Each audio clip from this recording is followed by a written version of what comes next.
Hello, I'm Madison. I'm going to be doing a persuasive speech over abortion pros and cons. In today's day and age, abortions can be very controversial. It's a very uncomfortable topic and issue with both women and men that needs to be talked about. Even though it involves only women, some men believe they have a say, and I believe that it's mainly only a woman's choice.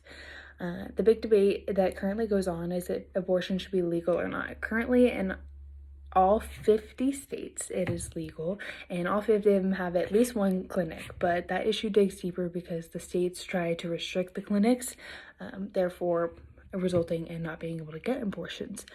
Some places are very pro-choice and some are very anti-abortion, and it varies quite a bit from place to place. There are also a lot of countries outside of the United States, like Nicaragua and Honduras and other places like that. And most of them believe that it either goes against their religion or it's something that they don't believe in, or it could go against women's health or even life. So let's start off with the cons of abortion. This is a side that most pro-life people stand, and the major one is they say abortion is murder, and that varies from person to person.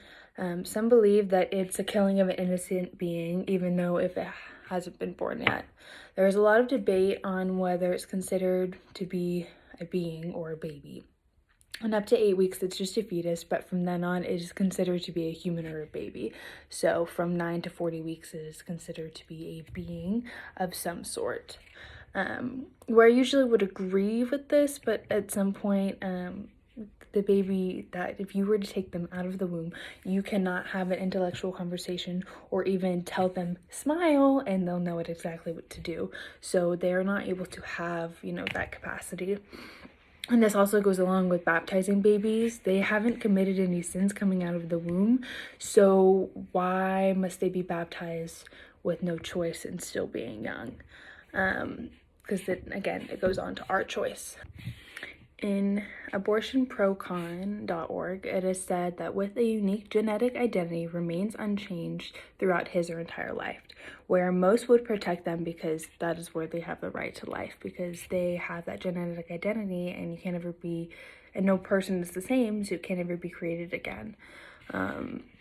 Another con is that there is also a risk to women undergoing psychological damage to their mental health. It is said that women who have abortions are at higher risk for depression that comes, either immediately or later on, which this is understandable because a woman is going through a lot and they're going through such a big change, and so it will put a risk, but it won't be detrimental to their health or even life if she gets the help that she needs, if it really gets that bad. Now I'll talk about the pro side. This is a side where your pro-abortion and pro-choice people will stand. This is where I stand with the pro-choice people. The U.S. Supreme Court said that abortion is a fundamental right and is guaranteed by the Constitution. It is a woman's choice whether they or not to have an abortion. With that being said, a lot of men try to argue that it's not fair to the baby and that it's murder, but in fact, they have no say. The choice of abortion should be up to women because it's her reproductive system and her body. There are many factors that can lead a woman to this decision, and it could be as simple as she doesn't want a baby, or she can't afford the baby, or it can be as complex as, she was sexually assaulted. So either way, it's not a male's choice to make. Pro-con says personhood begins after a fetus becomes viable, which they're able to survive outside of the womb, or after birth, or not at conception. Listen to that again. Personhood begins after a fetus becomes viable, only able to survive outside of the womb, or after birth, not at conception. This just proves that people that say abortion is murder isn't all correct. They support it by saying, embryos and fetuses are not independent, self-determining beings, which I strongly agree to, as I previously mentioned before, that they can't have that conversation with you, and they can't sit down and understand what you're saying, or even simple as a smile. Whichever side you may be on, it's still a woman's choice whether she wants an abortion or not. Even though I stand pro-choice, that doesn't mean that you can't stand pro-life or, anti-abortion.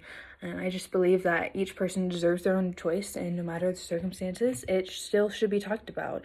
It should be something that we all, have come to an agreement on, that no matter who, what, and how, like, it's up to an individual person. If you choose not to have an abortion, that's okay. If you choose to have an abortion, that's okay too. It's all on you. So, stay safe.